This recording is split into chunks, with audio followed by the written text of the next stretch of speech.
ఎలుగుబంట్ల వేషాలు. పూర్వం ఎలుగుబంట్ల వేషాలు ఎక్కువగా సంబరాల్లోనే కనిపించేవి. ఇద్దరూ రెండు ఎలుగుబంట్లుగా చెక్కతో చేసిన ఎలుగుబంటి ముఖాలను తమ ముఖాలకు తగిలించుకుని ఎలుగుబంటి వెంట్రుకల వలె నలుపు రంగు వేసిన జనపనార పీచు చిక్కం ఒళ్లంతా తొడుక్కుని తాసా అనే వాయిద్యానికి అనుగుణంగా ఎలుగుబంటి వలె గంతులేస్తుంటారు. తాసా అంటే మెడ నుండి గుండె మీదకు తాడుతో వేలాడదీసుకుని రెండు చేతులతోనూ రెండు పొల్ల ముక్కలతో వాయించే వాయిద్యం. ఇందులో శక్తి వేషం కూడా ఉంటుంది.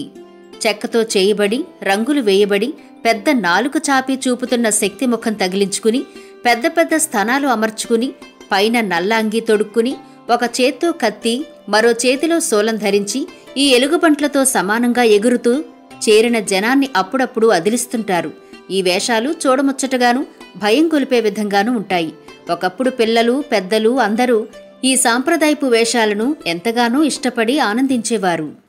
ఈ వీడియో మీకు నచ్చినట్లయితే దయచేసి లైక్ చేయండి, కామెంట్ చేయండి, షేర్ చేయండి. ఇలాంటి మరిన్ని తెలుగు సంప్రదాయ వీడియోలను చూడాలనుకుంటే మా తెలుగు ట్రెడిషన్స్ యూట్యూబ్ ఛానల్ను సబ్స్క్రైబ్ చేసుకోండి. అలాగే మీరు ఏదైనా విషయాన్ని మా నుండి వీడియో రూపంలో చూడాలనుకుంటే దయచేసి కామెంట్ సెక్షన్లో మాకు తెలియజేయండి. ధన్యవాదాలు.